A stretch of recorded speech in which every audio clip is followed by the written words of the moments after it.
So, all right. Hello, hello. Welcome. You are listening to Ready, Set, Action, Mental Health Matters.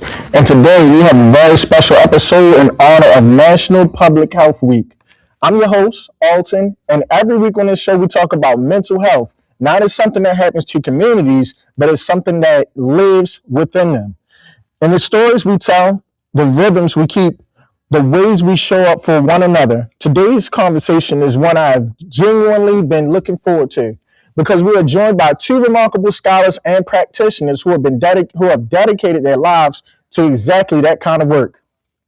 First, Dr. David Fakunle. Am I saying it right? Fakunle. Dr. Fakunle is an assistant professor in public health program at Morgan State University School of Community Health and Policy and associate faculty in mental health at Johns Hopkins Bloomsburg School of Public Health. He describes himself as a mercenary for change. And the more you learn about his work, the more that phrase makes perfect sense. For over 25 years, he has used Black storytelling, African drumming, singing, and theater as tools for healing and liberation, particularly for Black, Indigenous, and people of color communities. He is co-founder and CEO of Discover Me, Recover Me, which draws on African oral tradition to empower healing through storytelling. He also serves as director of Teach, division at the National Great Blacks and Wax Museum, and as a chair of the Maryland Lynching Truth and Reconciliation Commission, the first state-level commission in the United States dedicated to chronicling and bringing justice to racial terror lynchings. Dr. Fakunle, welcome to the show. Thank you for having me, sir. I appreciate you. Thank you. And joining him is Dr. Tahira Mahdi, a community psychologist and consultant based right here in Baltimore, Washington, D.C. region. Dr. Mahdi works with community programs, businesses, universities, and organizations on everything from research and evaluation to community belonging and cultural identity. From her qualitative research with the go-go music community, she developed a conceptual framework called Of the Community, a powerful lens for understanding culturally based and marginalized communities and the institutions that seek to engage them. And beyond her academic and consultant work, she explores these same themes through fiction, writing, and filmmaking. Her novel, This Is Not How It Was Supposed to Go, and her feature film, Caught Out There, bring these conversations to public audiences in ways that are bold, funny, and deeply human. Dr. Mahdi, so glad that you're here. Today, we're going to explore community mental health through two powerful lenses, storytelling and community psychology. We'll talk about healing, about power, about belonging, and we'll end with real actionable ideas for what any of us can do to show up for mental health in our communities. Let's get into it. Dr. Fakunle, I want to start with you. You described yourself as a mercenary for change. I love that framing. Can you unpack that a little? What does that mean to you, and how does it connect to your work in mental health? All right. So sometimes people give you a nickname. Sometimes you give yourself a nickname because you can't think of any better way to describe who you are and what you do. I wanted to make sure I earned this nickname because I had to give it to myself. A mercenary is someone who fundamentally will show up anywhere at any time to do what is necessary to get the job done. Oftentimes, they are compensated for what they do. So I borrow from a lot of those elements in the sense that I will go anywhere I need to go. I will do whatever I need to do to get the job done. And yes, I do like to be compensated. It can be in terms of currency or relationships, and both are valuable to me. And so my career has played out that there are spaces that I get to occupy that I know people like me tend not to be in. There are perspectives, there are, I think, ideologies and philosophies that I get to share in spaces that may not otherwise listen or hear those ideologies or those philosophies. I am unapologetically of the African diaspora. I am unapologetically Black. And that context is very, very important for the people that I serve primarily, people like me, Black folks, people of color. And so as a mercenary, I relish the opportunities to not necessarily go behind enemy lines, but to go into, again, unfamiliar territory and to bring the knowledge, the wisdom, the understanding and perspective that can be perhaps that missing piece in truly addressing mental and social emotional health. And whatever role it requires of me to do that, I would do that. So I am not just a researcher. I am not just a practitioner. I am not just an advocate. I am not just an activist. I'm all of it at once because I have to be. Public health is everything. And to me, the best and most impactful in public health are those who can do and be everything when it's necessary. Wow, that's deeply insightful. So just on that thing, one of the themes that you always bring is, again, the Black storytelling, the drumming, and the theater. Why those tools? Because they work. They work. When it comes to how you can improve someone's mental, social, emotional, I'll even say spiritual well-being, it's a feeling, right? Yes, there are the things that you think, but the feelings are very, very powerful. And growing up around arts and culture my entire life, it's a collection, it's a collage of feelings. Most of those feelings have been good. They've been positive. I've enjoyed it. And as I've learned more and more about public health, I can reflect on my own life and see all the different factors that have played a significant role in who I am right now. The fact that you and I are even talking in this moment.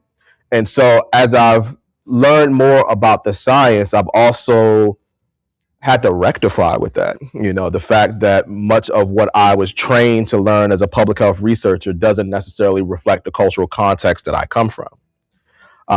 But it also has given me opportunities to see how things have progressed or have not progressed in public mental health and asking the question, what's missing? And what I've learned, and I'm glad I've learned it early enough to do something about it, context. Context is what's been missing. And so the ways that which people of the African diaspora, for example, and it's a big diaspora, everybody's African if we want to get down to it, there are ways that we express this thing called life. It shows up in our words, it shows up in our actions, it shows up in our movements, right? It shows up in our music, right? It shows up in our visual art. It shows up in our creativity. So if you want to understand Blackness, for example, look at the creativity. Look at the ways that we express it in our creative lens. And so if I'm trying to understand what may have caused someone to deviate from what is their truest self, it behooves me, and I find it very efficient, to use the language, literally and figuratively, that helps them to express it. And that's been arts and culture. So storytelling to me is the universal art form. It's the universal philosophy. It's something we all do. And I think there's something particularly special about the Black oral tradition that really activates context, that really activates perspective. And for people of color, particularly Black people, that is a very powerful language that we speak. So if I want to understand someone, let me listen to their story. Let me create space for them to express their story openly, honestly, honestly, with vulnerability, but with vulnerability that won't be taken advantage of. And that creates an opportunity where someone can really, again, reflect, appreciate, learn from their own story, and perhaps if they're in a group space, learn from other people's stories as well. And on that note, how have you seen the impact in terms of mental health, particularly on people of color? So mental health is a journey. It's a journey for everybody. So it does not matter whether you have a diagnosed mental disorder or not. We are all on a spectrum of mental health. So I am very cognizant that my interaction with people can be very, very limited relative to their overall life course. So I have to go with what they tell me. I have to go with whatever, and I love that you're a qualitative data person, so am I. I have to go with whatever qualitative data they are willing to provide me, perhaps in that moment. So I take joy and pride and validation if someone tells me in this moment, and I trust them, that they feel better. If that's the only metric they got in that moment after being around storytelling, being able to listen to narratives, to express their narratives, to reflect, fine, I'll take it. I trust them. I trust their data because the reality is we may not have the time or capacity to follow someone over a long period of time to say that this moment is why this outcome has happened. So we never hear this that much in public health, but it is a practice and a field of faith. We have to take faith that what we have done at any particular moment in time will hopefully have the outcomes that we're looking for, because we just may not ever know. So when someone tells me in that immediacy that this was of a benefit to them, it's precious. It's precious data, it's precious information, and it's humbling confirmation that I did something right. Outstanding. Dr. Mahdi, I'd like to bring you in on this. So with community psychology and that being tied to mental health, speak to that a little bit about for us. If I could just continue with what you were saying, Please. I love that you lifted up faith, because it really is a faith walk. You know, we have our own context, and then we have what we learned in school. And then I'm not sure about you, but I went through a process of having to say, wait a minute, I'm learning this, but this is what I know from my people. Did you go to a PWI? I did. When did it start for you? Huh? When did it start for you? Immediately. It was just like No, but what grade? Like what grade did you start to have this like? Oh, that was like, as soon as I entered grad school. Okay, so it was grad school. Yeah. So I started in 6th grade. I mean, I always knew it wasn't going to be this. Right. When you read, but it was, and again, my school cannot advertise that that's one of the things that you learn, particularly if you're a student of color. But it is probably some of the most valuable things that I learned was, how do I rectify with perspectives that are not of my own when I may come from a community where that is the majority feeling by perception, and then I step into another community where it's not. Yeah. But it doesn't mean they're wrong, and it doesn't mean I'm wrong, right? Yeah. But there has to be some balance, or at least some reconciliation, right, of these perspectives. So, yeah, it's a lot. I would like to say I kind of fought my way through, like going through saying, like, this is not right, but I got to rectify it. And I feel like getting the degree in community psychology was more like an act of rebellion. You know, it wasn't like, I was like, I have to finish now, because then they're going to say I can't do it. Then they're going to say what I know is not. So proving the haters wrong. Right. Got you. Right. Okay. All right. And then walking on faith, like, and it turns out my dissertation was with go-go music, the go-go music cultural community. I love that. So starting with that cultural basis, and then now writing a novel, writing a movie, producing a movie, helping to direct the movie. And it's about that storytelling. Like you said, it's opportunities for people to have these conversations. And sometimes we don't know until we get our people in a room and let them talk it out. And that's mostly what I do now, is I talk to organizations, universities, people who work with communities, so I can have people in a room who each do different types of work, like boots on the ground type work that I'm not doing, but I can plant different seeds, let them listen to each other, and then they can figure out how to do their own work better. That's basically my job too. And I love the analogy, because that's the exact same analogy. You're planting seeds, right? You're planting seeds, and you're doing a little tilling of the soil, right? You got to turn it over, because you're not supposed to plant it the same way every single season, right? And you have to make sure that you're watching the weather, right? You have to make sure that you're watching all these different factors that can lead to a beautiful crop, right? A healthy crop, or no crop at all. And that's so much of the work that community psychology, and I'll just say public health as an umbrella term, right? As public health professionals, that's what we do. And yeah, you could have done everything right within your capacity, right? Within your ability. But then there's always what we call the confounders, right? There's those outside factors that could make all the difference, and that's where the faith pops in, right? And I'm sure, even reflecting on our personal lives, right? I'm sure, have you broken down your life through the social determinants of health? A long time ago. Yeah, okay. I'm doing it every day. Okay. I'm doing it all the time, because when you learn the language of public health, it's a great way to reflect. It's like, okay, if I look at the social determinants of health, I can say, okay, let's say check on that one, right? Check on that one. Okay, that one was kind of Then you have to have the larger context that, yes, we are people of color. That is a huge context, right, in all of this. And even if you have so many of those check marks, marked in a positive, there can be just one thing, right? One factor, one variable that you can't account for that undoes all of that. Everything. Wow. This is a practice of faith.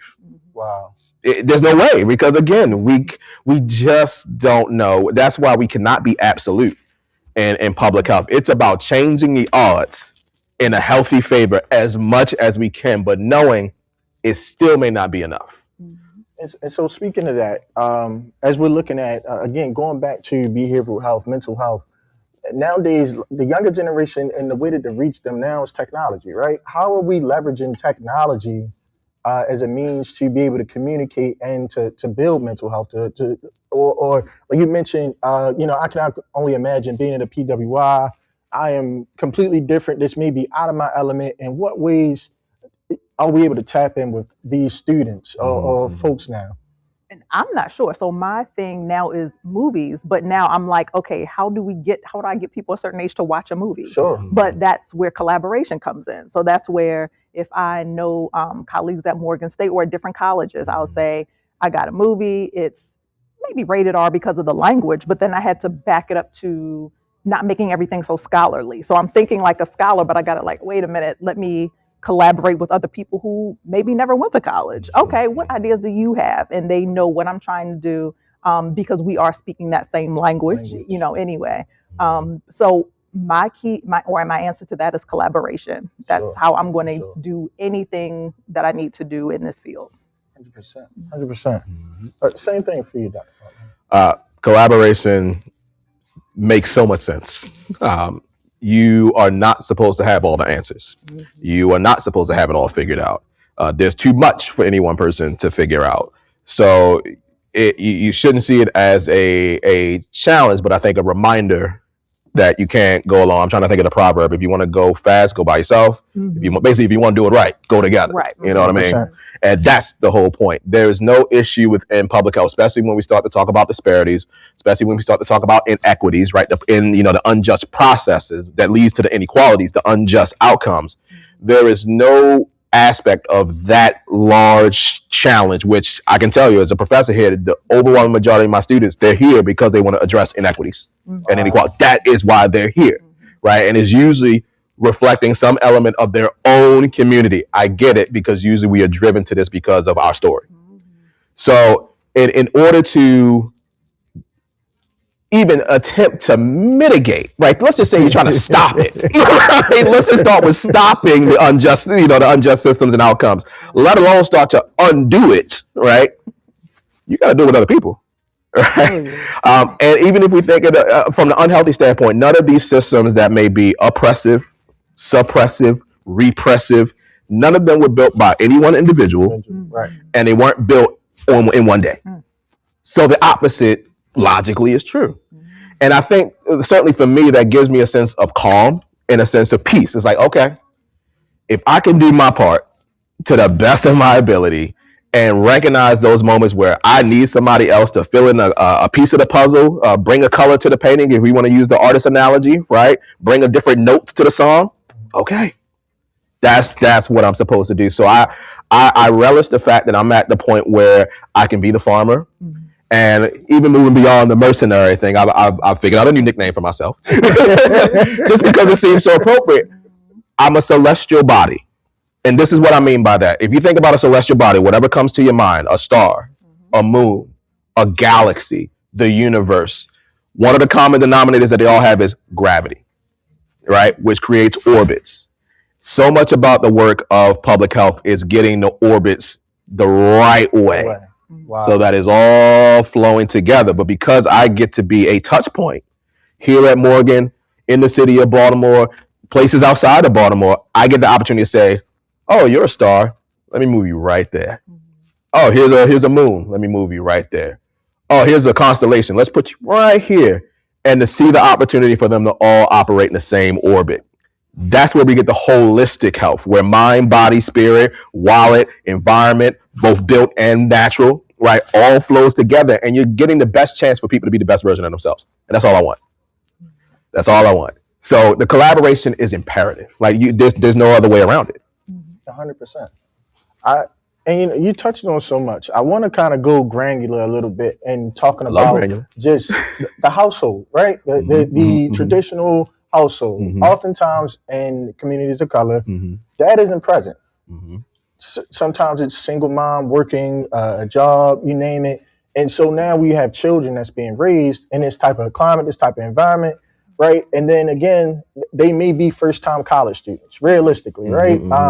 Most of their influences came from TV, maybe an uncle or what have you.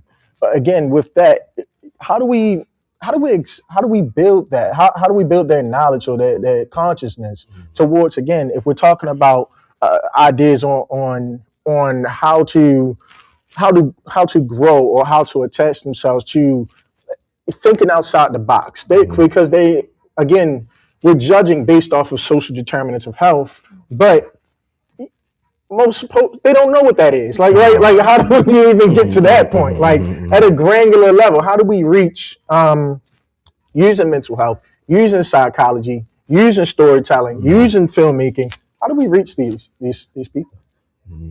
Well, I can start. So my movie is based on the basis of platonic friendship. So me as a community psychologist am thinking about that, how we try to push that nuclear family unit, which, okay, fine, that's cool. But I was also raised hearing that it takes a whole village to raise a child. So I'm always thinking, well, where does that part come in? But if we're always talking about romantic relationships, all the podcasts got men and women at each other's throats for absolutely no reason. Is so silly stuff. Silly stuff. And I don't want to say stuff. Right. But that stuff. And so I'm coming from the approach of, what about the community? What about that village? I'm promoting platonic friendships between men and women because, like, why can't we do that? Because that's another way to find community. Everything doesn't have to be, we connect, we bond so well, we must develop a romantic relationship and start a nuclear family, or we can't do anything. No, like, where is that village? Where is that community? And that's what I'm attempting to do through my work. So not just with my movie Caught Out There, but with my book, This Is Not How It Was Supposed to Go. It's about a woman who has to move back home. She lost her job, couldn't find a job, and she sees how her community takes her in. So you see people in here, men who are of a certain age who may not have a job. This one may work when he can work, but it's a community that sticks together, and you just see that throughout the story. So it's other stuff in there. Like I said, my writing is usually like rated R work, but it's not. I don't write scholarly. I write for entertainment. But I need to push these themes and have people discuss these things so that they can see other ways to relate to people. And not everybody wants a nuclear family. We have to also deal with that. That is not everybody's goal. Sure. I mean, that's what's pushed to us. But if somebody says that's not what I want, that person is demonized. Why? This person could be a business owner. They could employ a whole bunch of people. They could do so many things for other people, but we're not looking at all of the options. And I want us to start looking at all of the options. Yeah. Wow. And it releases so much pressure. I have my wife, right? We are married. I have my 2 children. Love them dearly. They make life make sense. I also get why people wouldn't want to have children. It's okay. Nobody talks about that. Right, like I totally get it. Like I understand. And I also know that there was no way, again, the reflexiveness that we can have on ourselves. Yeah, my parents were very instrumental. I know that, my mother is a well-known community member, advocate in Baltimore City, and so many people attach, her efforts to who I become and my sister become. But I always have to give love to my dad too. Right, my dad was also there, right, and my dad, I think, set a very important foundation for those things being able to happen. Right, I see that coming forward even with my own children. Yes, as a college professor, I am very busy, and that's just my main gig. So I recognize that I'm not always there with my children, right? But I know that I'm doing my best to use the analogy, set the table for them, right? Prepare a table for them to eat what they want, to do and drink what they want, metaphorically from that table. And it also requires other people, right? Literally, other people have to be there even when I cannot be. And so knowing the collective efficacy, right? The collective power of community, and the community can be defined in an infinite number of ways. But people who genuinely express care and compassion and understanding is critical. Now, going back to your point, and I certainly understand, what I always tell my students, especially as they start to dive into the dissertation part of their journey, is you have to understand why things happen the way they did. I said before that most of my students are interested in inequities, right, and inequalities and disparities. Okay, why'd that happen? Right. And the whole point is, if you are talking about people of color, which 9 times out of 10 they are, you can't do this without talking about the history. Sure. Right. So we can talk about why there are a bunch of single mothers, right, in Black and brown communities. It's called the war on drugs. Absolutely. Right. It was systematic, the removal of Black and brown men from their homes, and laws that were even created to make sure they couldn't go back. Right. So and what it does is it lets you know more, like you learn more, but you also understand and develop empathy. Like I can understand if from the standpoint of the man, right? Yes, you are in an environment where you don't have the best chance to maximize who you are.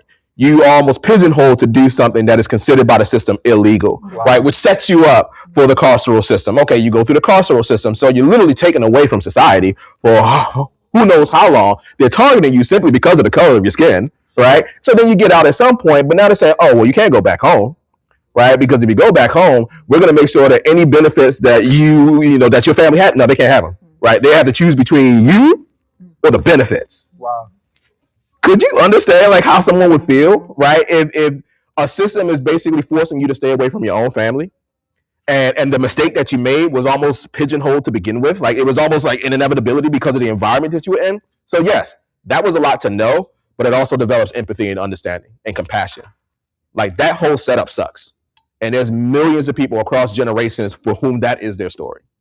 So to me, we have to share the history, not just so people know more, but that they feel more and feel more connected to the circumstances that may not be their own, right? The understanding can help to facilitate that. And that's what's very, very important when we develop communities, like what brings us together. And yes, we can be brought together by the best of us, but we can also be brought together by the circumstances.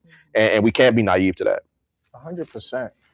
And look, so I want to talk practical a little bit, just talking about what are some things daily that people can do to better change their environment. What are some things they could start practicing? What habits can they start building today that they can use to build a healthier life, to overcome the zip codes, etc., and to live a healthier life? So you want me to basically explain how to undo all this? I mean, I can, but I don't know how easy it would be. And that's why I start with self-care. I'm like, first I'm gonna start with the self. Right. Well, that's all you can really do, right? At your core. So self-care. Even starting with what do you want to do? Writing out even a plan. This is my plan for myself. This is my plan for my family. This is my plan for my community. Sure. Because there is something to writing it down, that's in the Bible, write it down, make it plain. Speaking into existence. Right, speaking affirmations, if you will. Who you are and what you stand on as you go out. Okay. And also, I would say creativity. Like when you talk about storytelling, how we put our story stuff in that work.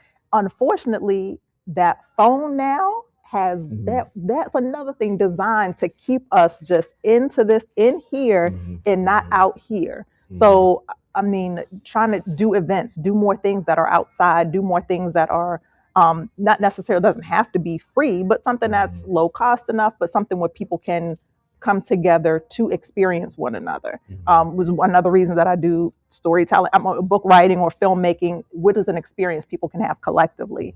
So even though it's taking you from an everyday to something that you can start to try to plan. So that's what I do personally is what can I plan? Then I can call who can I join up with, Sure. It's taken me forever to find out a college campus I can show the movie on. But in the meantime, I've done like the Black Mall. I've done a nightclub in DC, like where people performed afterwards and everything. And certain things are working out, but I would always say start with the self, that self-care and making those plans and then just kind of reaching out, letting people know what your plans are so then people can go, oh, I can help with that. It's amazing how much I talk about what I want to do and find community along the way, or even just people who are going to support where they benefit from it also.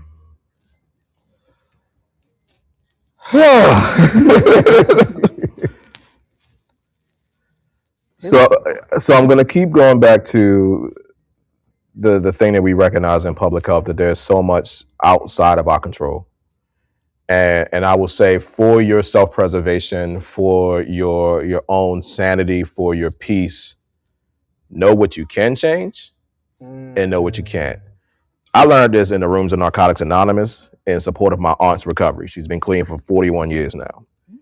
When they would end their meetings, they would end with what's called the serenity prayer. God, grant me the serenity to accept the things I cannot change. Don't even worry about the deity part. Just listen to the other part. Accept the things you cannot change. the courage to change the things that you can, and the wisdom to know the difference. Absolutely. Start there. And that goes for yourself. That goes for your family. That goes for your neighborhood. That goes for your community. That goes for this world. Do what you can. Absolutely. Right? And the faith part, however you define your faith, is that those other forces will be taken care of as they need to. I think now more than ever, we really have to feel that way. Right? Do what you can. Right? Because you're not meant to do it all. And I do believe that as you do the work, you become more adept at sharing the work, explaining the work, and just as you said, people will figure out how they can contribute to your painting, to your work of art. I wouldn't be here if it wasn't for someone saying, oh, I see what you're doing, let me offer this. And usually for me, because I am an academic, but the things I do in academia are so not academic. and I realize as I go on and on, that's exactly what's needed. So I will always give love to Dr. Kimson or Dean Kimson or for seeing that I could bring something different to this department and to this school that was needed. And I think that was the answer, something different, right? And so being mindful of the people who see something in you that you don't see in yourself. Wow. I'm the product of that, right? There's what you know, there's what you don't know, and then there's what people see as like the bigger picture. Again, the celestial body, right? They see you as the star. Let me put you here. And that's an act of faith. That can be scary, right? The trust someone's like, I know what you need. I need you to trust me. But that trust and that faith is paid off. And so, again, you're not supposed to have it all figured out. Sometimes people have it figured out for you. And you have to listen. You have to trust your intuition and be willing to try and fail, right? Be willing to try again and fail again, but keep trying and trust the feeling that you get when you are in alignment with whatever you're doing, however you're feeling, wherever you are, whoever you are. The biggest thing that I want people to do is be themselves and enjoy it. It feels great to be myself. And I used to think I had to be anything but myself. But I'm finding the most success in life, but I'm also finding the most happiness in life being who I am. And it's gotten the benefit of helping other people. That feels great too, right? So I think for everything that we truly want in life, we have to give it, right? I know we keep going to church here. But my mother has said a lot in her life. But, the one thing that I remember the most is if you want to receive a blessing, you have to be a blessing, right? That's like counterintuitive, right? It's like, the thing I want, I have to give it. You don't even know if you have something to give. That's the life part. But once you know, give it. Don't be transactional. Give it because it's the right thing to do. Give it because at some point, doing that will actually feel good. That will be the gift. And then there may be something else waiting for you. And just know what to do with that when it comes. Wow. One of the recurring things that we keep hearing is spirituality. We keep hearing that. That's a recurring thing. And so I want to go into it a little bit. Oh, we going down that road. Okay. With mindfulness, right, of different religious practices, different religious sects and everything. I guess it would be, again, at a personal level, what can people do to build and grow or develop their own spirituality to evolve. It seems like it's a necessary requirement for certain levels. It seems, and correct me if I'm wrong, but it's like the higher you go up, the more you see a person's spirit. Yep. That makes sense. Yes, you see, not just their character, right? But their heart posture, if you will. Could you guys talk about that a little bit? Oh boy, how much time we got? A heart posture. I know, I haven't heard that. Yeah. I hear what the kids say, right? The kids say aura, right? I hear about the aura farming, right? And things like that. The vibe. I think that's all what you said, the heart posture, right? I think I spend a lot of time asking myself, is this real? Like, am I feeling what I think I'm feeling? Because look, I grew up in the church and I know what they told me in terms of what my relationship with something greater than myself should be. It didn't compute. Right. There was a dissonance. Right. And I used to feel guilty about it. It's like, I saw my mother in the practice of her spirituality. Like, it was clear. But for me, not so much. And I wonder, am I doing something wrong? Or is that which is greater than myself not listening to me, right? Doesn't see me, doesn't hear me. And there's no one particular moment. It's a gradual process. And I think as you get to it, you'll have those moments to say, oh, yeah, it's real, right? And it can be I'm a big believer in psychophysiology, right? So the way that you are thinking, your body will react. So if anyone's had butterflies in your stomach, yeah, that's usually a sign of anxiety, nervousness, anticipation, right? But your body's literally reacting to how you're thinking and feeling in that moment. So I think when we have those moments of connection, like deeper connection to something beyond explanation, it can overwhelm us. And I think for me, the confirmation of my spirituality have been moments like that. Everybody has their own walk. Everybody has their own relationship. And that's the part that can be difficult, is you may see how someone else is walking and wondering, is that possible? Not necessarily, right? Sure. Not necessarily. And they can't necessarily explain why their walk is the way it is. That's what makes it so hard. That's why being astute, being mindful, that's where the mindfulness really comes in. And I think also embracing it, right? I think one of the best things for me was embracing my tears, right? Wow. Knowing that, yeah, I need to cry. Right. When my kids were born, I cried. Right. When I think about my kids, I cry. When I think about my journey, I cry, because that is the expression of my gratitude. That is the expression of, again, the awe and the wonder that I have about this journey that I've taken. And this is why memory is so important. And I think being in public health is so helpful for me, because I can break down all the ways that my life has gone and still say, if not for something else, sure. This ain't happening. Exactly. The main word in my life is serendipity. The main reason I am where I am is serendipity. And trust me, they don't train you to embrace serendipity in a PhD program. Absolutely. I can promise you that. They teach you that everything you get, you earn. That's just not true.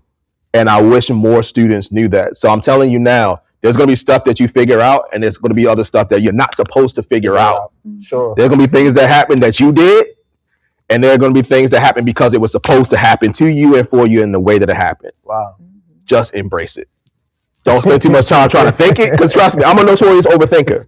So I'm spending way too much time trying to calculate how. Sure. But I'm at the point where it's like, you know what?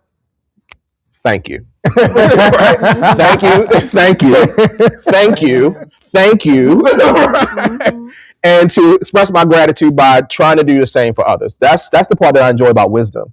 Right, the opportunity that we have with wisdom is to make somebody else's life just a little bit easier. It's still going to be hard, no matter what. Absolutely. But if I can tell you this one thing that's going to spare you that moment, I'll do that. To me, that's the ultimate sign of gratitude and that constant cycle of my spirituality. And you brought up wisdom. It's so funny. Like the other thing that you talked about, the serenity prayer with the wisdom to know the difference between what you can and can't change. Mm-hmm. So mine is always blurry. I'm always like, what you mean I can't change that? But that's because I'm at a certain point in my spirituality where I believe in miracles. Yes, sorry. Sure. I've seen the light watch to shine down on me. Mm-hmm. So I know like certain things that other people might see as impossible. I see a possibility there. So another thing about writing, going into yourself and writing, what kind of person, what do you want to be, to do, and to have, and writing that out. Okay, so while I'm walking from the parking lot to this building, how would I walk differently if I had what I wanted to have? If I'm the person I wanted to be, how would I come in the room and introduce myself to a colleague? Just things like that.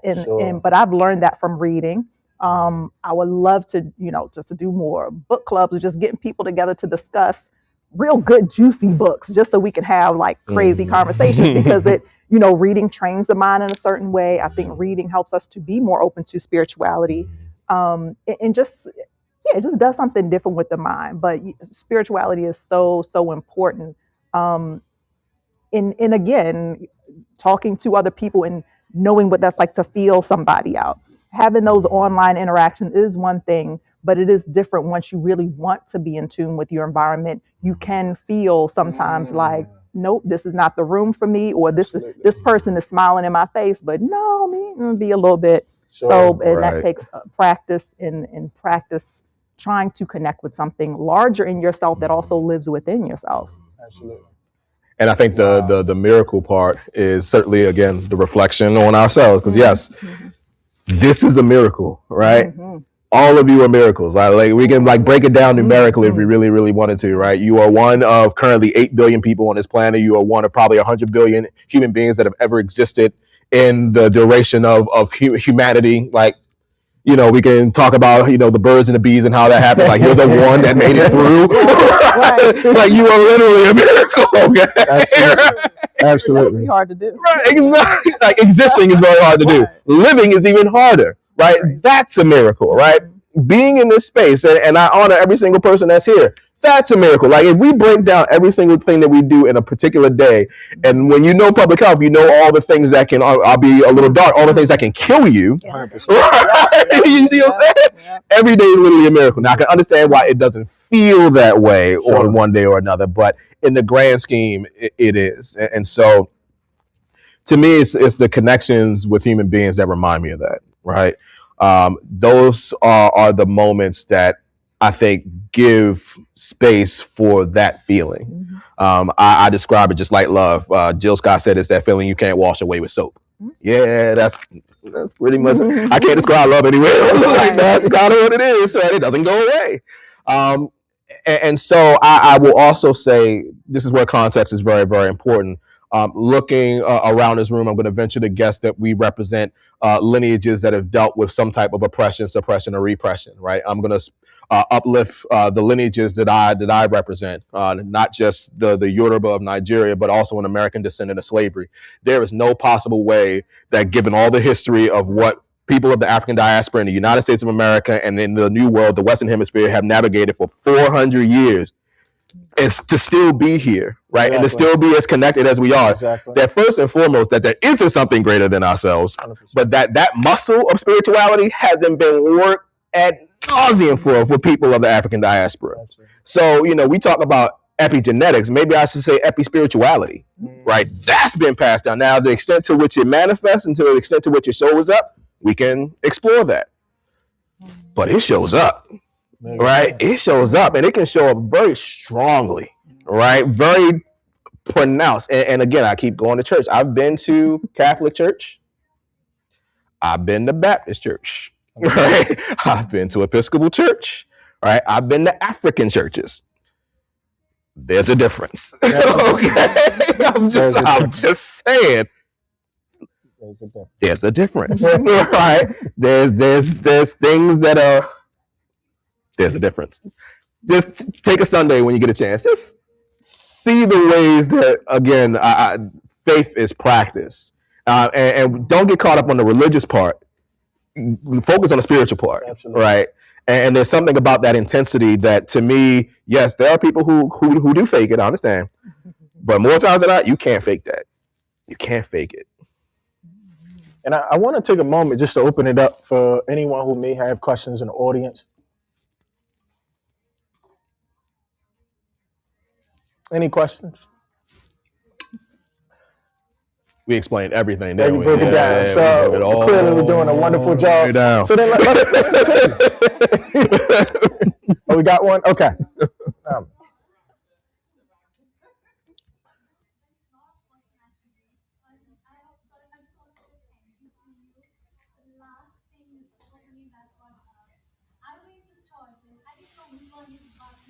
Mm-hmm. Mm-hmm.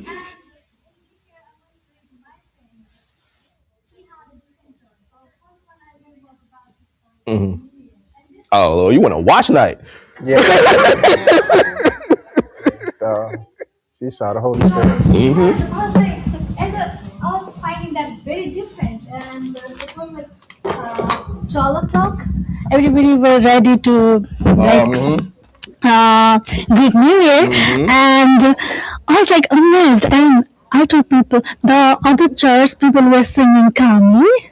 And this church, why are they like shouting like this?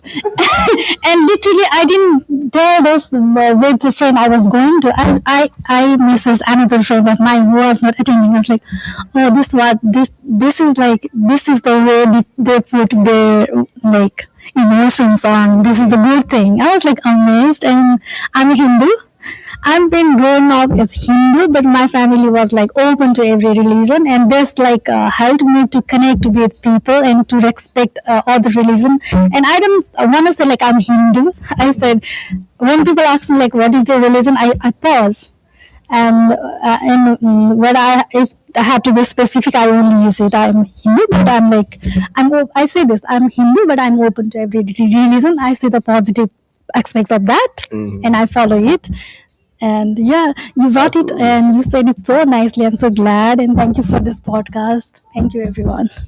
No, absolutely. Thank you for that. Thank you. And I, I've evolved the same way.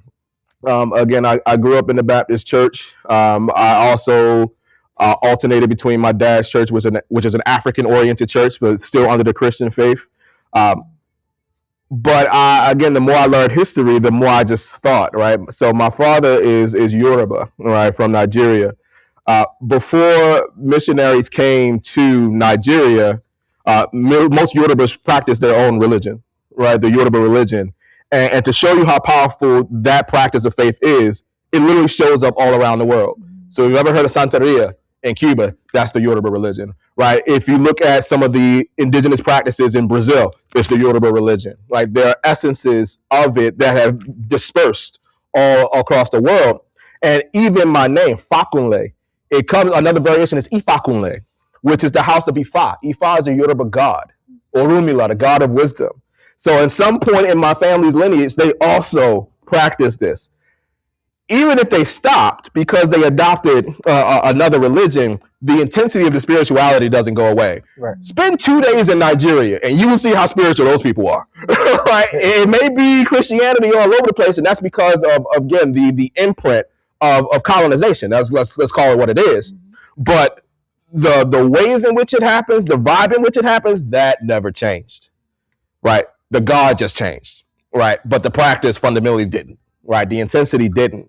So there is something to, again, the practice of spirituality that I think shows up that becomes real for you when it's meant to become real for you. And I just encourage people, don't get caught up on the labels. Get caught up on the actions. Because you can give me any faith doctrine, you can give me any dogma that you want. I'm pretty sure it just boils down to be a nice person. You do that part, you're good. That's all it takes. Got another question? This is a great conversation. Thank you so much. And Alton, you're doing a great job. I'm speaking of storytelling, and I am Christian. I'm married to, you just said it doesn't matter the name. I'm married to a Muslim guy, and we have spent a lot of years being like, because when we first got married, people would say like, oh, how's that? It works well. Like, right. I love the idea of storytelling, right? In another life, I might be an Old Testament scholar.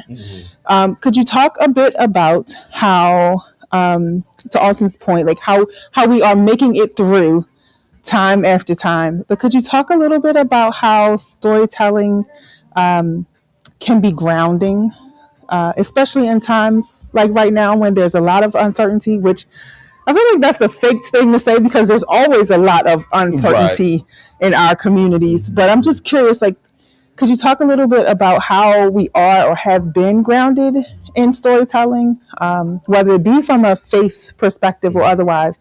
Now that I'm saying that, I feel like it's all from a faith perspective. But, just curious about your thoughts on that.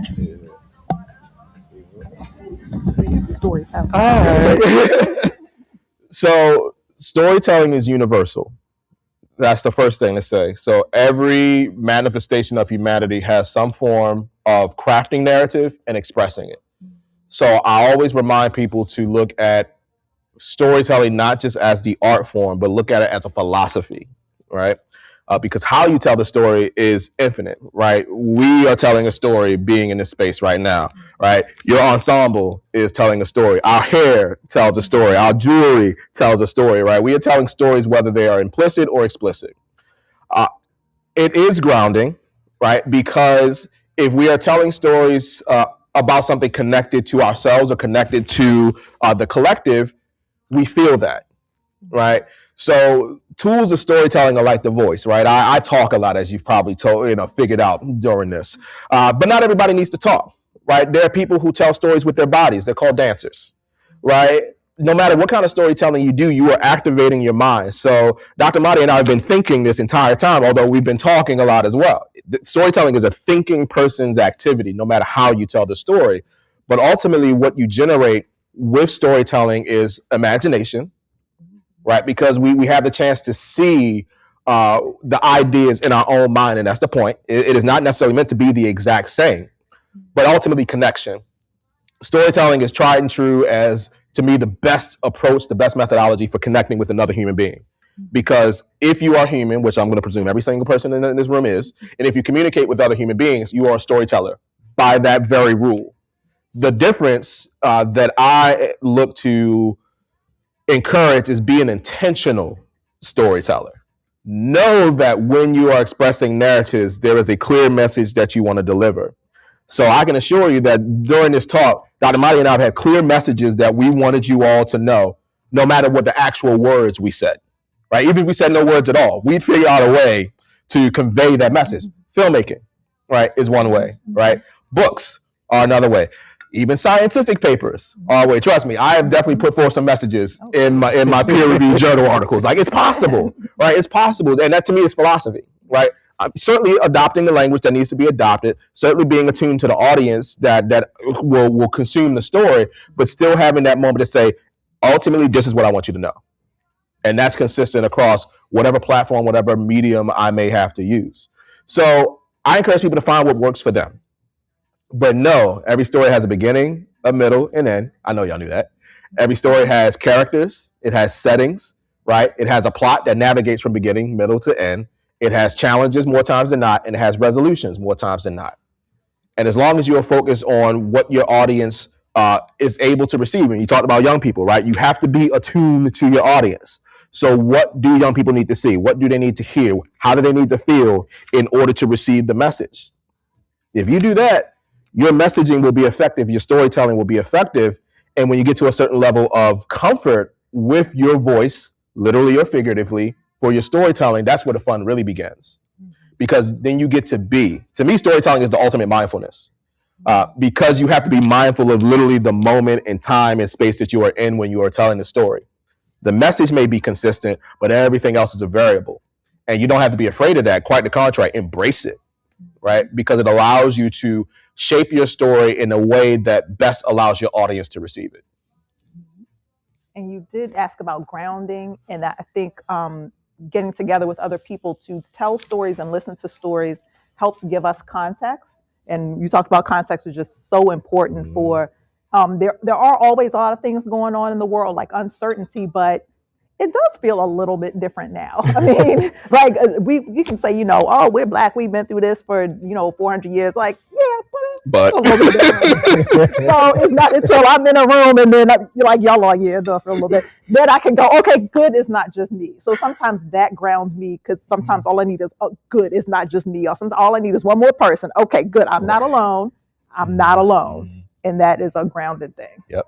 And like I said, there's an immediate vibe change. I'm telling you. Oftentimes you have to be the person that says, it's okay, right? Yeah. And I love that part too of what I get to do. Like, we are in positions of authority, like we people may put that on us. We may not necessarily want to exude it in some overbearing way, but we recognize that we are in positions of power. So if I get to say, it's okay, you can relax, it's okay, I know things are weird right now, you can literally see, hear, and feel the collective, the mood immediately changes, right? To me, that's the metric of, okay, now you're willing to be open. You don't have to fake it, right? You don't have to, it's okay. And I think more and more, like you say, as those positions get higher and higher, when you're more in the spaces where decisions have consequential effects, not just on you, but other people, you need that more than ever.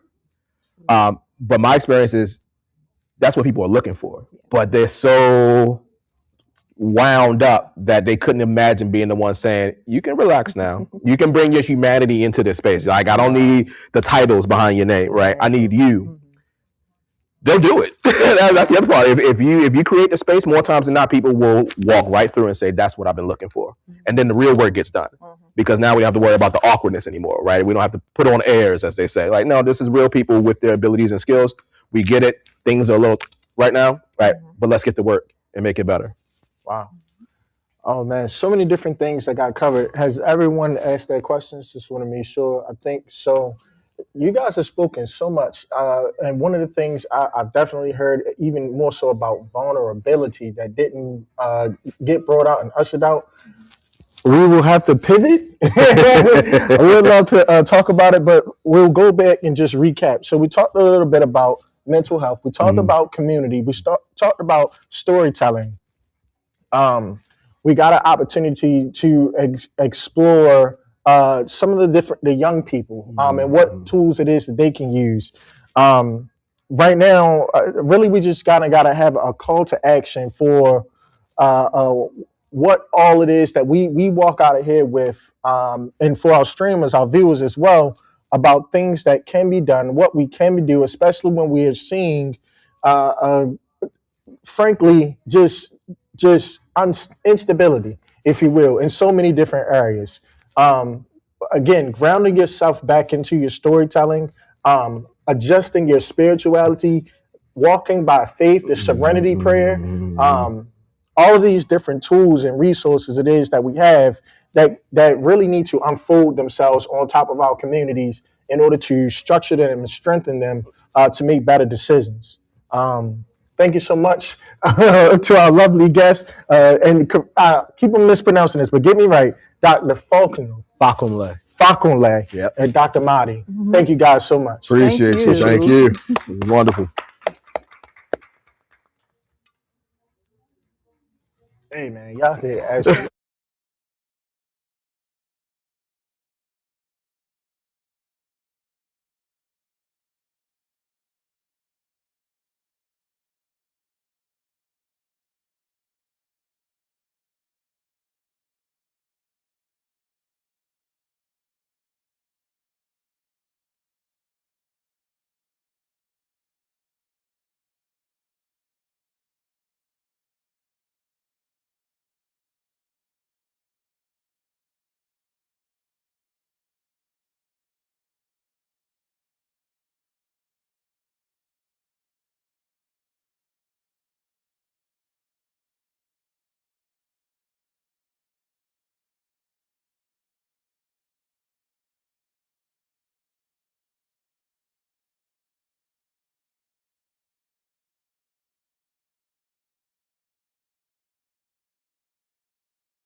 Not a problem.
Week is ready, set, action. One of the great ways in public health to show action is through advocacy. And speaking of advocacy, we have our special guest with us today, Senator Conway. Senator Conway represented District 43 in the Maryland State Senate. Let's give Senator Conway a warm welcome.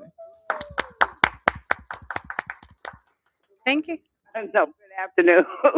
Yeah, thank you so much for joining us, Senator Conway. We are excited to have you, excited to get into this conversation with you. We know how much work goes into being a senator. We are just excited for this questionnaire that's going to happen this evening. Thank you for inviting me. Absolutely.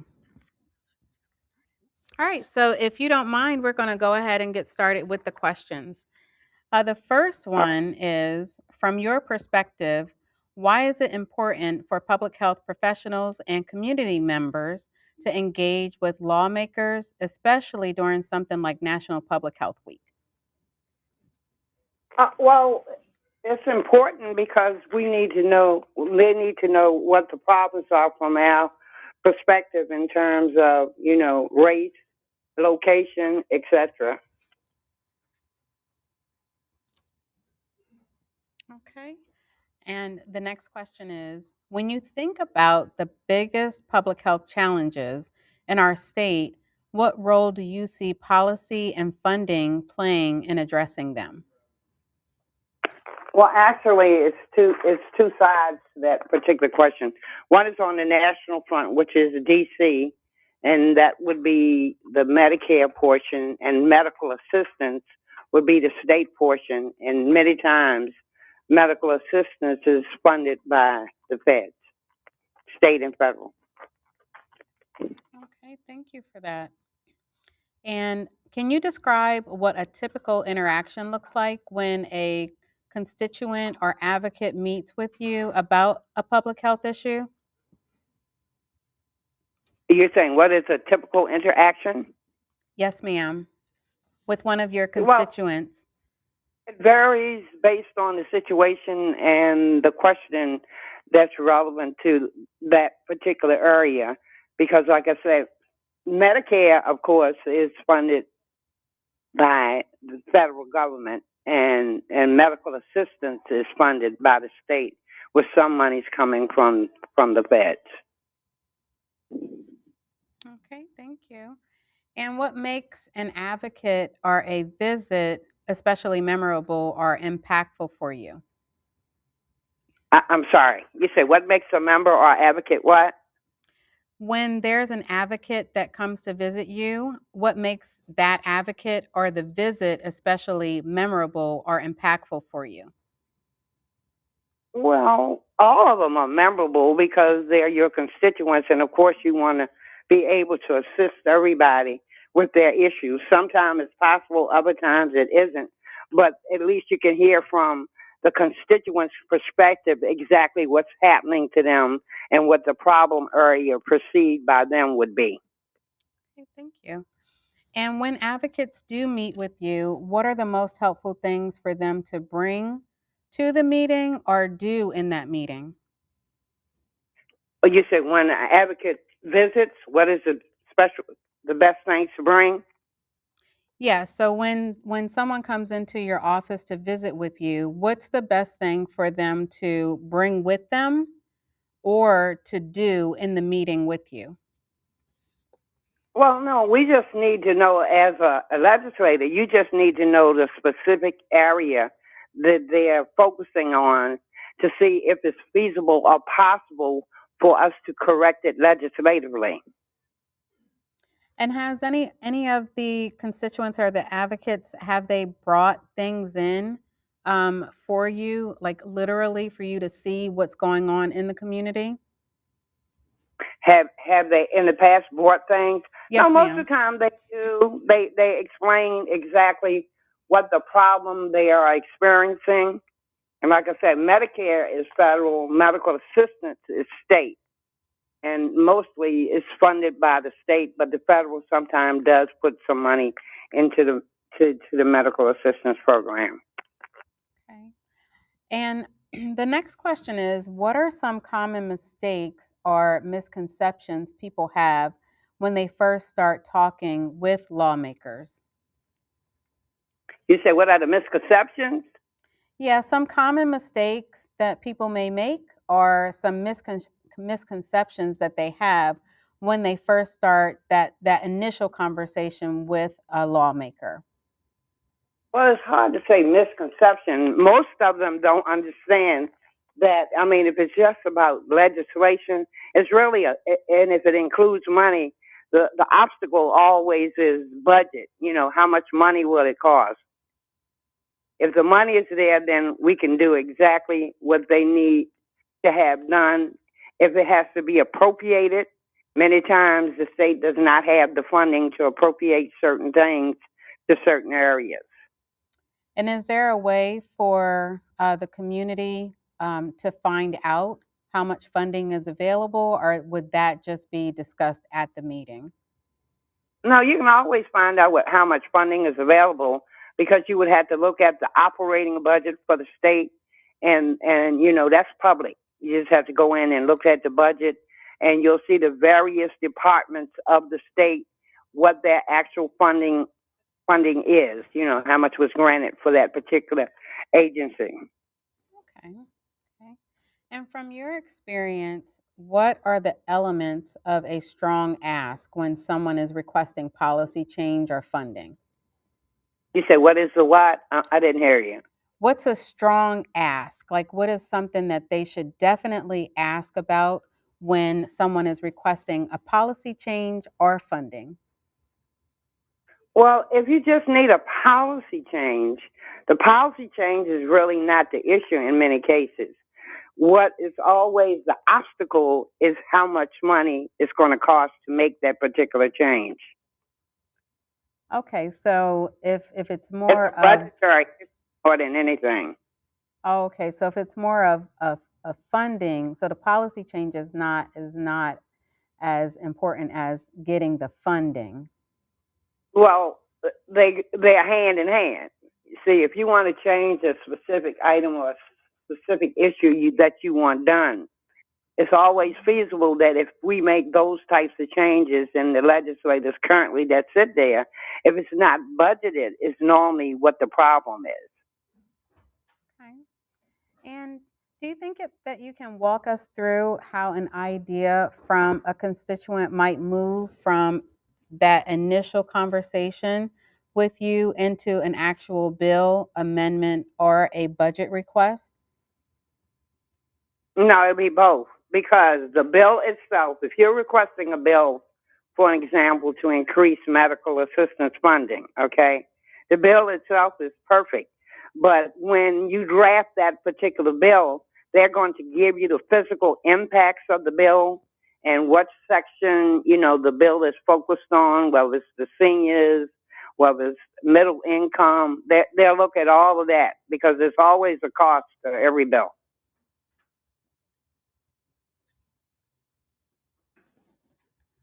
So, what about policy change, like when public places become smoke free? When public spaces become what? I'm sorry, I didn't hear you. Smoke free. You said smoke free? Yes. Oh, no. Sorry, Senator Conway. This question came in from one of the attendees. And so they were asking about policy changes related to public health. So not necessarily like Medicaid funding, but when the state went through the process of where certain places became smoke free, where you couldn't smoke in buildings, when you're looking for policy changes for things like that, could you talk about what that looks like from idea to actual like implementation? Smoke free, I mean, the bill itself did not really cost the state anything.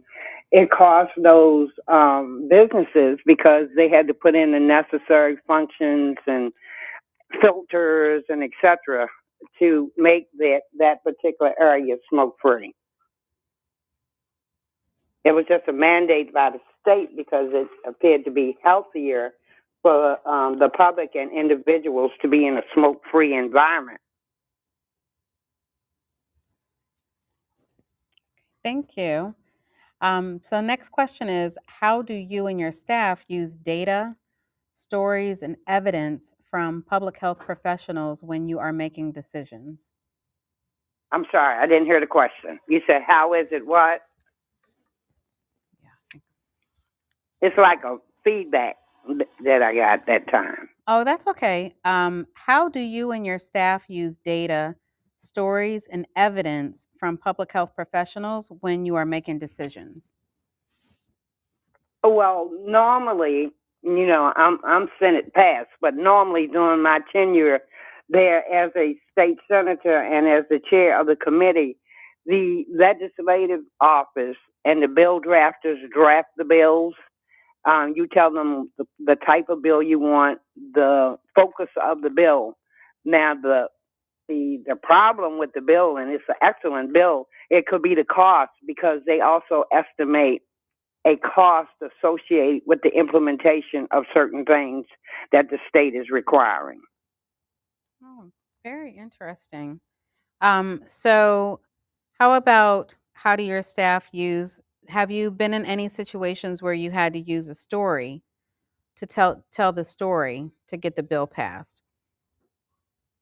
Oh yeah, many instances you that someone would come and request the bill, and then in requesting the bill, then you would they would tell you exactly why they're requesting the bill.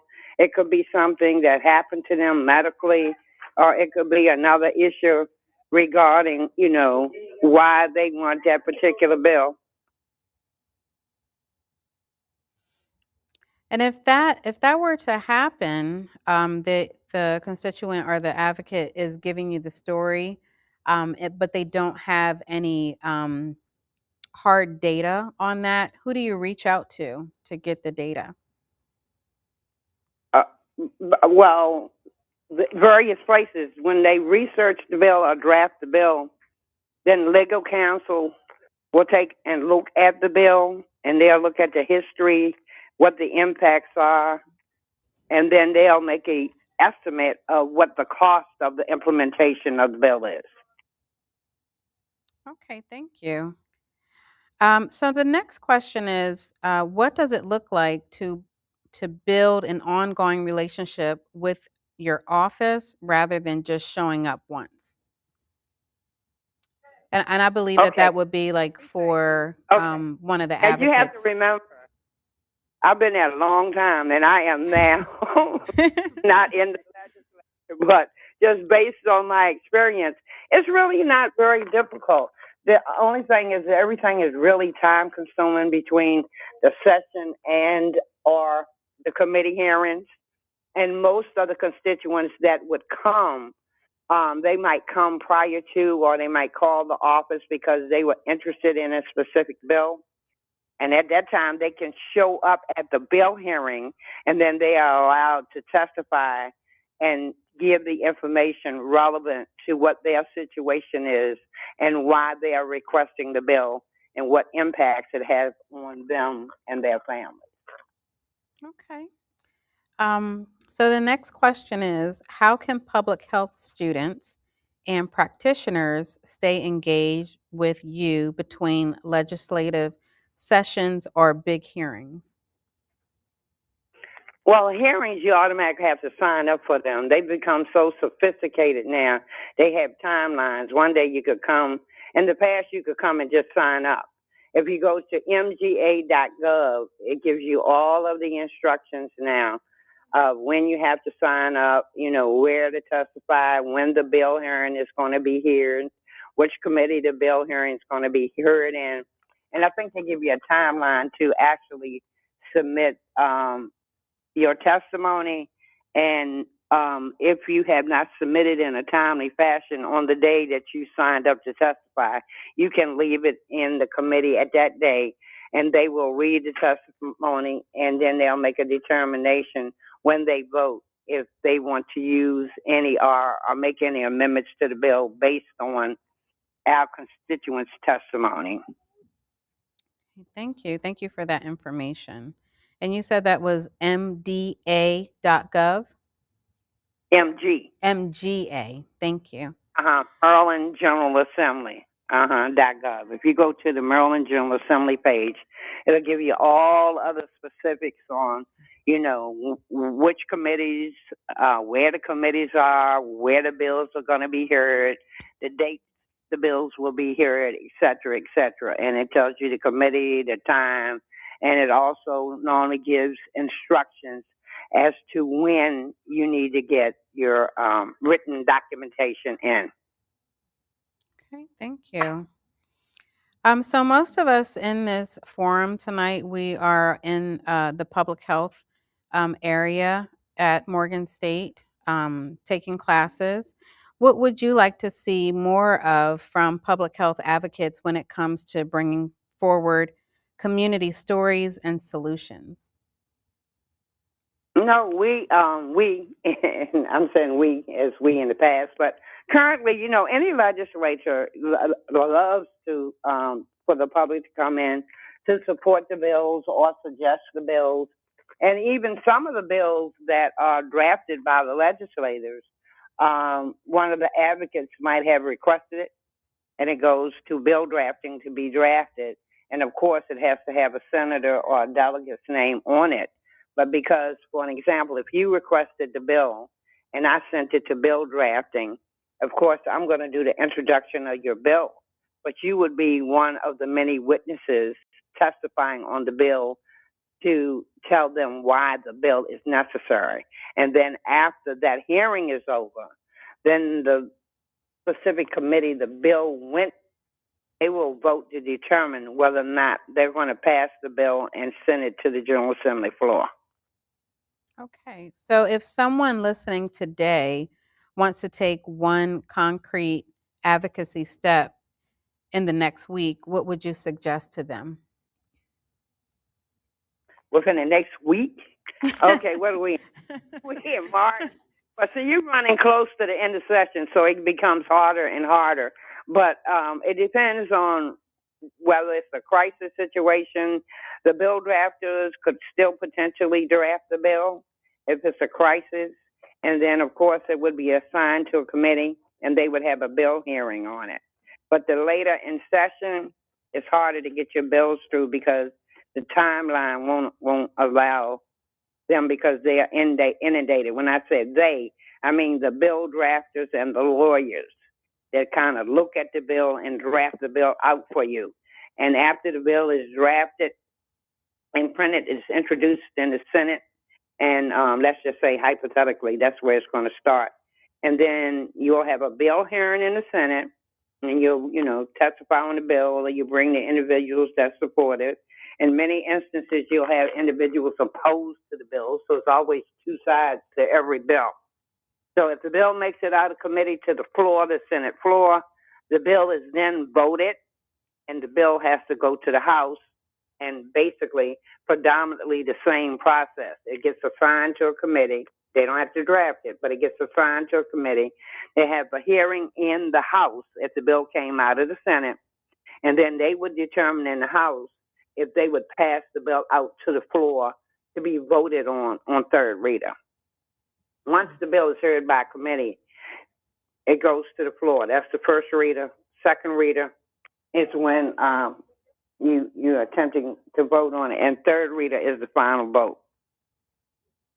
So basically, we should get started early. If anybody is in here thinking of doing that, Senator Conway is saying get started early.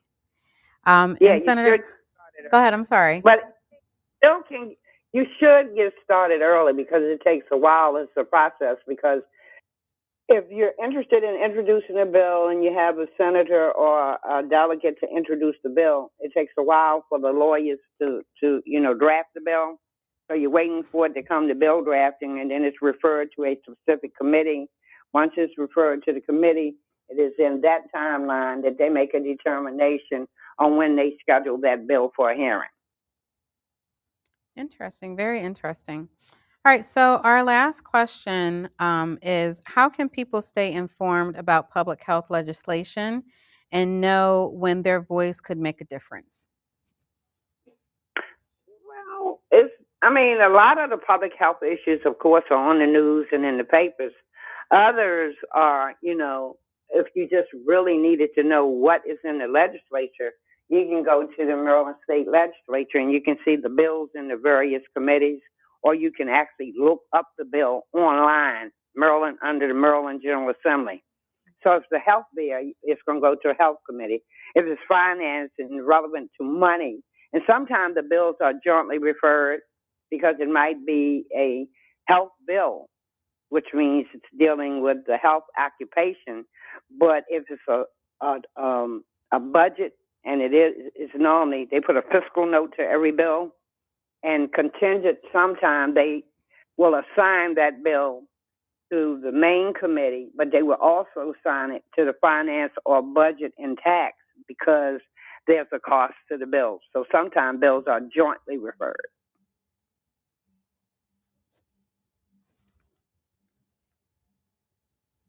And could you just explain what a fiscal note is? Fiscal note is the cost of the implementation of the bill.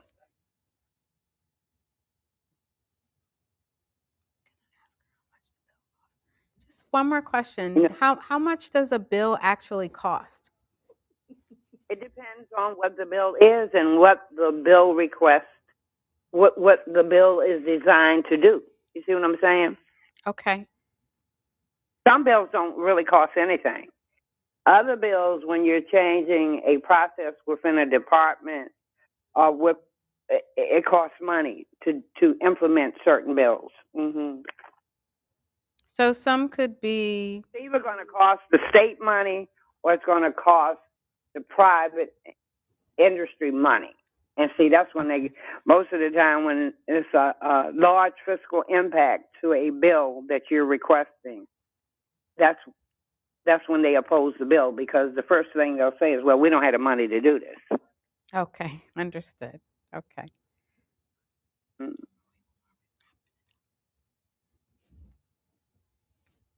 All right, so we're going to see if there are any questions in our student forum.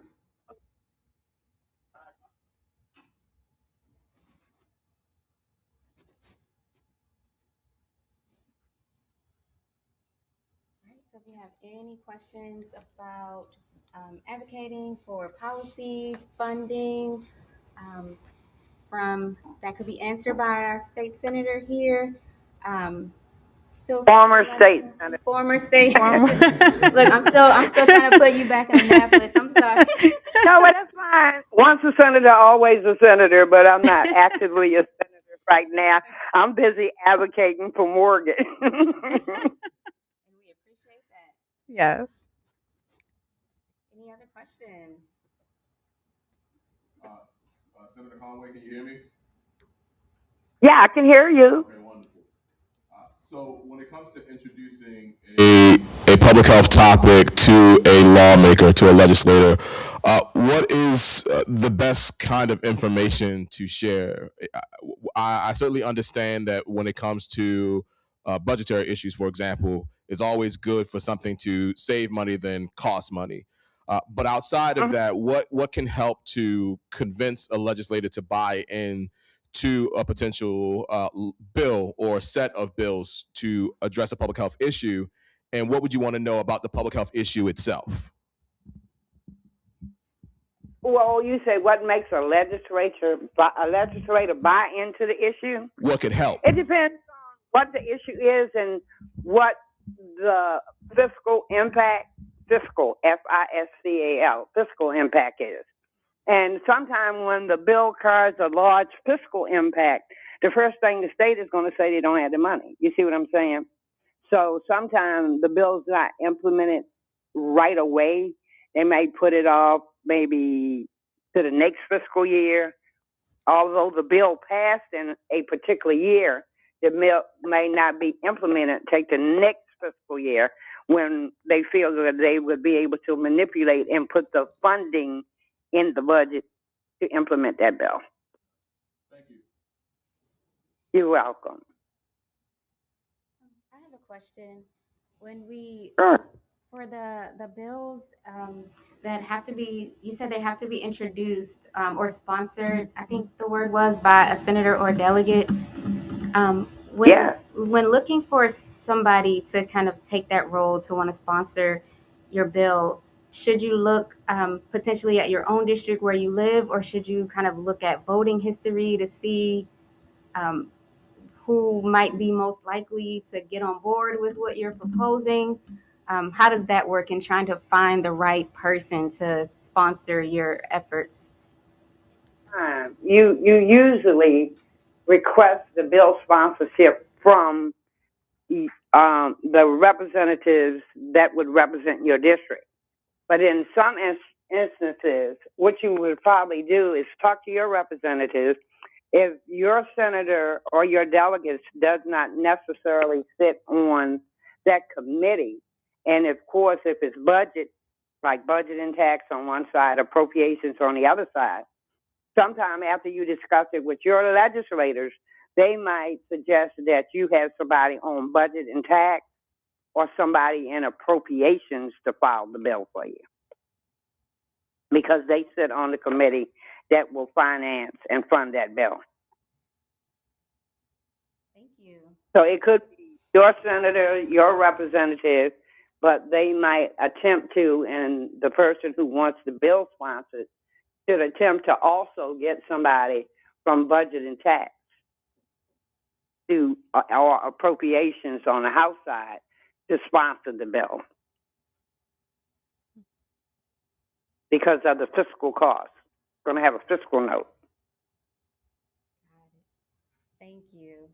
And if I can ask you a question about your experience, because you had quite the career, quite that, that time span in the Senate.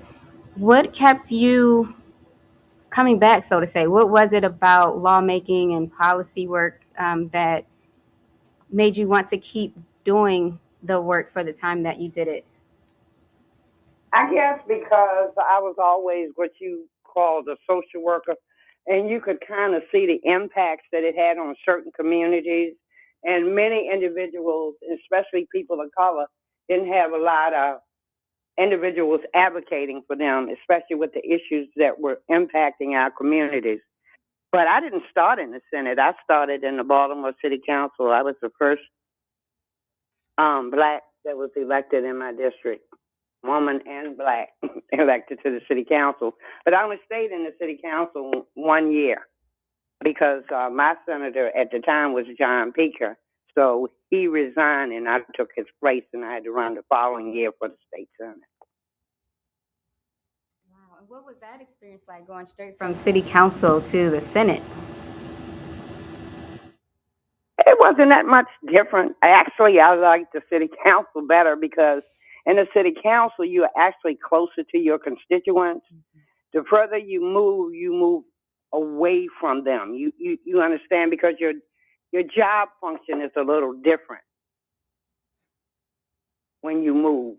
The more you move, the further I felt that you move away from your constituency. Got it. Because Baltimore City, and you were always right here in the city. So you always knew what was going on in the city. You always knew what was going on in your district. And when you move further out on the state side, there's a little distance between what happens on the state side as opposed to what happens in the city in terms of the lawmaking process. So normally at that point, once you move away from city council, mayor and city council, you go to the state side, of course. Then there's the state senators, there's the delegates, and then there's the governor of the state. So everything gets bigger and harder to do because everybody wants money. Thank you. I understand. So the scope is much broader, and that can change what advocacy looks like at the state level versus the city level.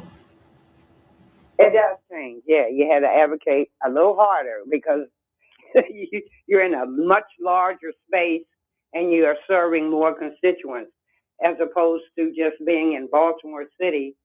So once you transition out of the city council, you're focusing on Baltimore City and a specific area, which is the council person in your district. When you're on stateside, it's all of Baltimore City that you basically focus on, although there are several legislative districts. Understood. Thank you so much. We have another question. I'm bringing the mic over.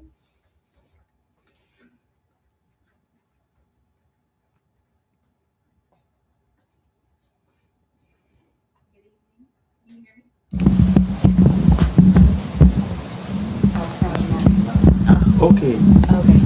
I can get it. No worries. I'm not as loud as But that. you still need to use the mic. Still needs that for his recording. Okay, so I'm just speaking to the room. You're speaking to me.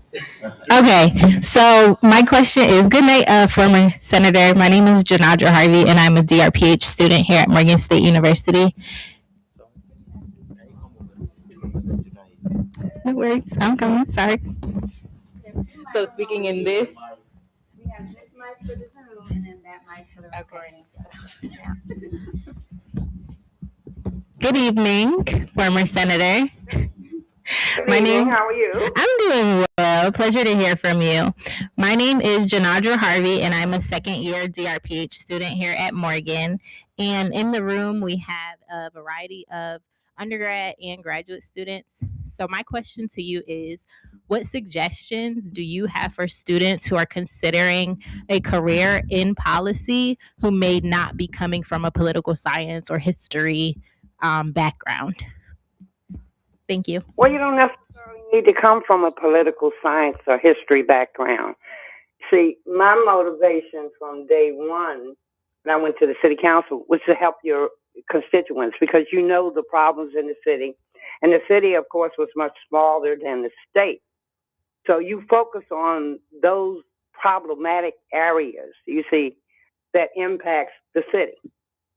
So, you know, when you're on the state side, you only have a portion of the city, okay, because they separated according to districts. So then you focus on the needs of your district.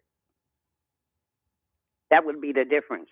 Just like you focus on the various city council areas, which are much smaller than the legislative districts. Got it. So we don't necessarily need an educational background, a poli-sci degree. We just basically need the drive to and the will to advocate for certain issues. That's right. That's right. You just have to have it in your heart to want to know and want to help people. And, you know, that is it. No, you don't need a specific degree to become a city council person or to become a state delegate or a state senator. You just need to care about people and want to advance them from where they are to another place so they can help other people. Thank you. Was there another? Any other questions? Was there another question?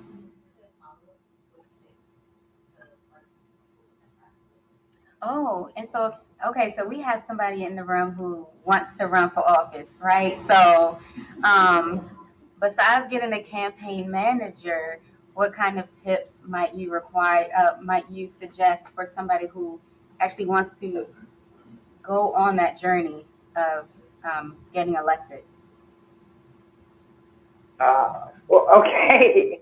Well, a lot of people want to get elected, but you have to. I guess my issue was when I ran for the city council because I came out of the Model Cities program, and many of the youngsters on the other end probably don't even remember what Model Cities was. But that was during the time, you know, when there was a lot of discrimination, and the Model Cities program opted up, and it was federally funded.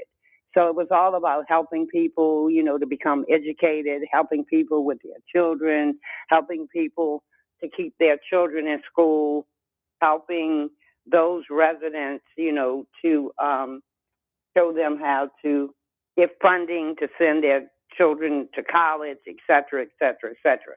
So it's a number of issues, you know, in terms of education. The other issues in the city, you normally focus on city functions and the impacts that you want to correct when they have those negative impacts on those communities. The state level is a little larger because, you know, the state funds the city. So, you know, it's a bigger area.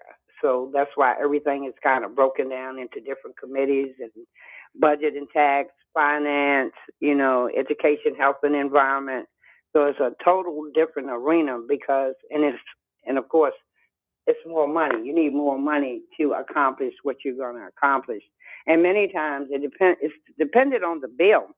Bill could have a huge fiscal impact. If the bill has a huge fiscal impact, then it's likely that the bill will get studied before they actually implement it, because in that budgetary year, they might not have the money to implement that particular bill. Got it. So it sounds like any future lawmakers would really need to have first an understanding of how government works, the different layers. Oh, most definitely.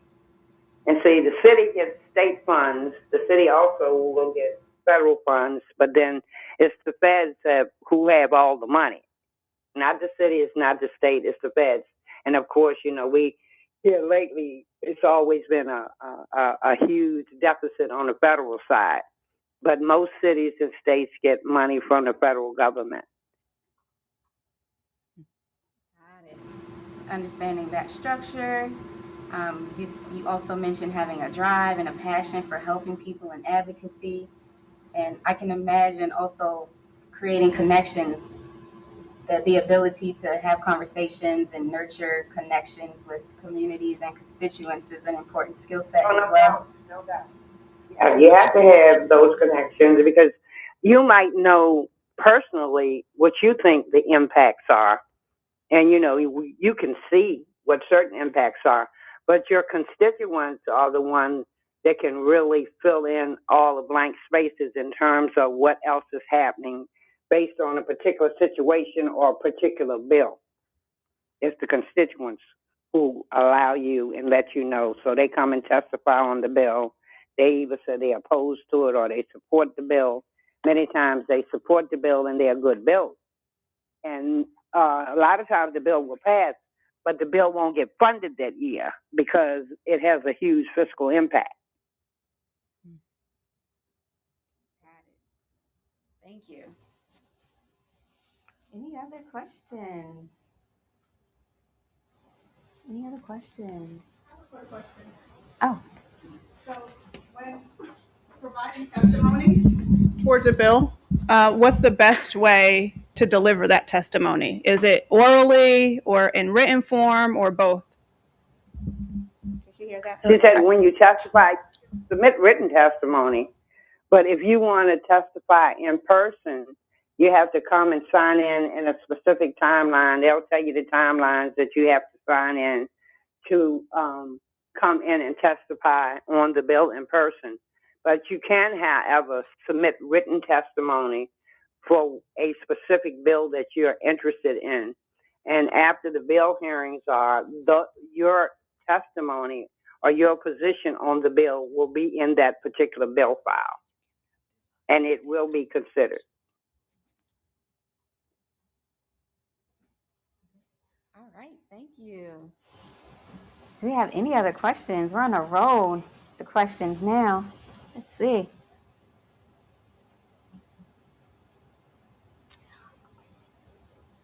All right. That was our last question from in the room. Did you have any maybe final message or something that you would like for our public health students at Morgan State to hear from you before we wrap up today? No, not really. Just tell them to work hard and keep us healthy. That's a T-shirt right there, Senator Conway. We're going to get T-shirts that say "Work hard and keep us healthy." So that's what the teachers say. That's a T-shirt right there. We're going to put it on a T-shirt. Okay, that's a T-shirt. Okay, all righty. But no, I appreciate their interest in public health, and they can definitely, as I say, gracefully mature. But I told them I don't know how graceful it is these days. They can look out for me. Absolutely. Thank you so much for your time. We know you're still very busy. I'm sure we keep you very busy, even being a former senator. We still see you out here doing work. Your name still carries a lot of recognition, so we were really excited to see that you were willing to come and speak with us today. Oh, most definitely. Most definitely. I just care about people. I always have, and I guess I always will. Mm-hmm. And I thank you for inviting me. And hopefully, if you need me again or if you have a question, maybe I can answer it. And if I can't answer it personally, I might know a little bit about it. If you need more information on your specific issue, then I will be more than happy to get it for you. Thank you so much. All right. And thank you for having me. Absolutely. Thank you so much, former Senator Conway. Let's give it up one more time for Senator Conway. Thank you so much. And you have a question? No, we just wanted to, everybody, we were just clapping for you. And we just wanted to give a shout out. We know that you were willing to call in, and though you were in transit, so we appreciate you also giving us that time. And we hope that you enjoy the rest of your evening. Thank you so much. Same to you and the students. Thank you. Have a good evening. Right. Bye-bye.